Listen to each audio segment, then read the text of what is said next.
yanlış var ama sinirli değil mi?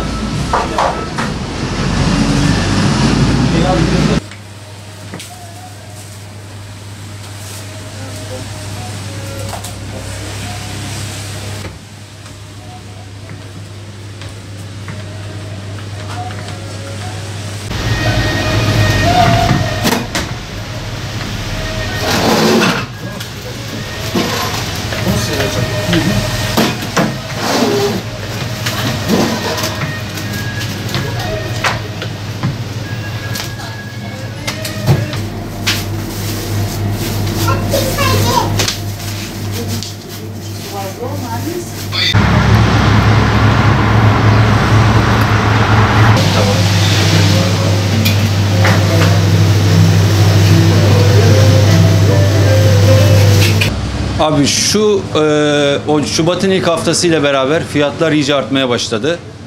Bu tabii daha önceden de olan bir sorun. Hayvan yetersizliği, yani daha önceden olan bir şey ama yeni yeni açığa çıkmaya başlıyor. Bu biraz alım gücüyle alakalı. Şimdi insanlar ilk zamlı maaşlarını aldığı zaman, pazar biraz hareketlendiği zaman ürünün yetersiz olması. Bir de şöyle bir durum var. Fiyatlar artışa geçtiği zaman elinde malı olan köylü biraz daha artar mı acaba? Biraz daha artar mı acaba? Bu umutla beklerken fiyatlar iyice artmaya başladı. Yani ama bu bugün kaynaklanan bir şey değil. Zaten hayvanın yetersiz oluşu, ama bu ne? Kurbandan çıkmıştık. Fazla bir talep yoktu mesela. Bu her sene yaşadığımız bir durum. Tam alım gücü biraz yükseliyor. Talep artıyor. Bu fiyatlara hemen yansımaya başlıyor. Yani bu bugünlük bir sorun değil. Sorunun ana kaynağı hocam yeterli besi, düzenli, bilinçli besi, ülke olarak bilinçli besi yapılmaması. Yani bugün Anadolu'da köylerin boş olması, meraların boş olması, hayvancılığın köylüler tarafından bırakılmış olması. Biz şundan 10-15 sene önce kadar köye çıktığımız zaman her damda 2-3 hayvan bulabilirdik. Küçük besici kesinlikle kalmadı. Büyük tesislerde yapılıyor ve maalesef bu büyük tesisler büyük şehirlere kuruldu. Fenli besi, hazır besiye dayalı yapılıyor besi. Bu da maliyetli bir besi oluyor. Tamamıyla hazır yeme dayalı besi yapılıyor. Bu da maliyeti 2'ye katladı. Temel sorun burada. Bunu sürekli ithaletle çözmeye çalışıyorlar mesela Tarım Bakanlığı. Ama 10 yıldır aynı şeyi deniyoruz. Hep ithal alıyoruz, ithal alıyoruz, ithal alıyoruz. Tabii dövizle alınıyor. Döviz yüksek. Uygun et yurt dışından alamıyoruz. Bugün geldiğimiz noktada yemin ham maddesi dahi yurt dışından alınıyor. Bu da haliyle fiyatlara yansıyor. Sorun yani biz parakendeciyiz, insanlarla satışındayız, işin mutfağındayız biz. Yani daha bunun arka planı devlet yetkililerimizin bileceği bir şey. Ama bizim gördüğümüz sorun yem maliyetlerinin yüksek olması. Bugün yemin artması demek, etin artması demek, etin artması demek, buna bağlı 100 kalem ürünün artması demek. Örnek veriyorum, sütün artması demek. Yani 100 kalem ürünü etkileyen bir ürün. Yani yemin üretimi ülkemizde sağlansa, uygun maliyetli yem üretiyor olsak, bunu kooperatifler aracılığıyla olabilir, muhtarlıklar aracılığıyla olabilir, belediyenin eliyle olabilir.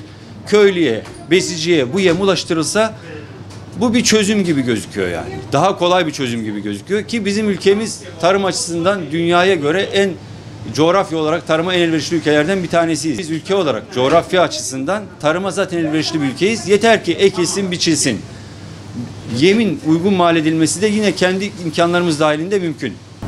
Et ve tavuk fiyatlarında müthiş bir artış var şu anda. Malum 1,5 ay önce yem fiyatları 300 liradan çıktı. Şu anda 600 TL'ye kadar fiyatlar değişiyor yemin kalitesine göre. 600 TL yani şu 1,5 ay zaman arasında 300 TL bir zam var. Tabii ki köylü kendine göre haklı.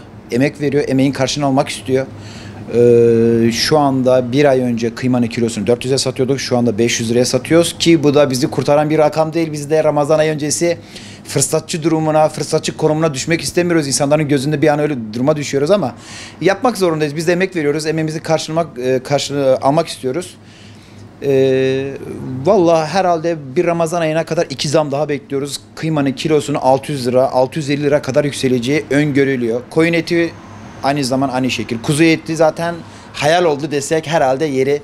Tavukta desen tavukta şu anda bir kıpırdama yok ama tavuk sanırsak o da bir hafta, 1,5 hafta zaman içerisinde yaklaşık 20-30 lira kadar parçalarına göre bir zam bekleniyor.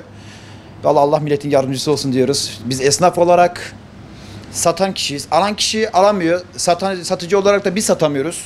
Çünkü fiyatlar yükseldikçe alım gücü düşüyor insanlarda. Bu zamın iyi bir şey olduğu anlamına gelmez. Zam çok kötü. Yani esnafın da durumu, zaten masraflar çok ağır. Bir işçinin maliyeti 50 bin liraya kadar yükseliyor şu anda kasaplar mesleğinde.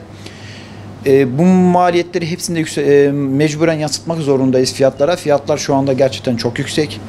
Biz de çok şikayetçiyiz bu konuda, çünkü her gelen müşteriyle tartışma içerisindeyiz. Bize direkt siz yapıyorsunuz diyorlar ama bizimle bir alakalı olan bir durum değil. Sonuçta biz de gidip köylüden alıyoruz.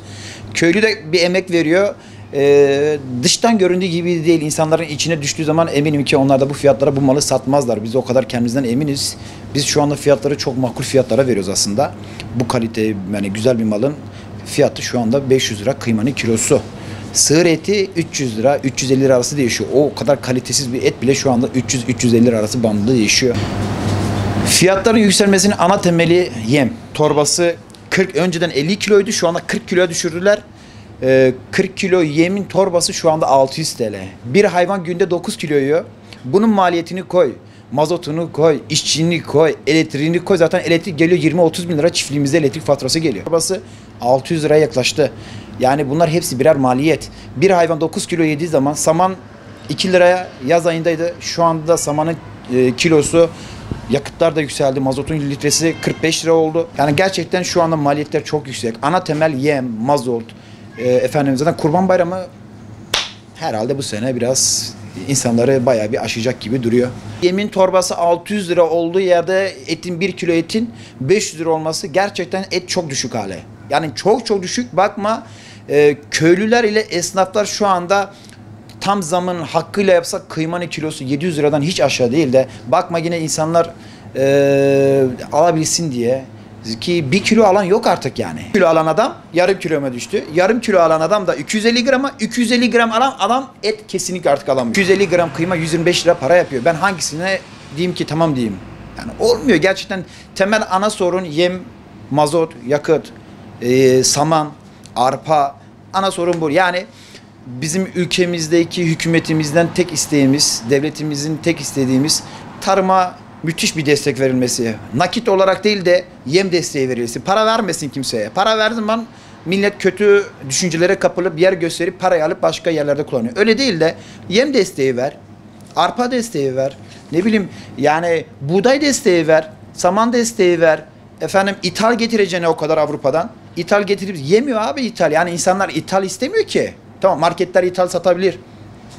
Bir de şimdi son zamanda et balık diye adını kurup da et balık adında insanları devletin yeriymiş gibi bir sürü şube açıldı. Devletin bunlara müdahale etmesi lazım. Tek isteğimiz gerçekten devletimizin ithal yerine, ithale verdiği desteği kendi tarımındaki vatandaşlarımız, çiftçilere destek verip daha güzel, kapsamlı bir çalışma yapıp yem desteği olmak üzere. Bu sorun bu şekil çözülmez. Yani ithal hayvan gelerek bu sorun çözülmez. Bu sorun şu anda benim kendi, çok yaşım büyük olmasa da benim tek temelim şu anda, benim düşüncem tarım. Tarıma müthiş bir destek verilmesi lazım. Herkes bulunduğu tarlasını eksin, biçsin. Ya zarar etse bile biçsin. 1 sene zarar eder, 2 sene, ama ondan sonra ülke kalkınır zaten. Ekin ya, zarar ediyoruz demeyin ya, zarar ediyor ya, tarım zarar etmez ya. En fazla kafa kafaya çıkarsın. Biçilmesi lazım. Yem, devletimizde, hükümetimizde biraz yeme destek verse bence bu iş bayağı bir geriler. Çünkü yem 300 lira olursa otomatikman 200 lira yine et kıyma geri gelir. Bak, yem 300 olsun. Kıyma, yemin torbası 300 lirayken biz kıymayı 300 liraya satıyorduk. 300 lira geri gelse, tekrar 300 liraya gerilese kıymanın kilosu tekrar 300 liraya gerileyecek. Yani yeme zam geldikçe ete zam gelir. Peki ya. Yumurta 100 lira kolisi. Yumurta, yani tavuğun yemi bile bugün 450-500 lira olmuş.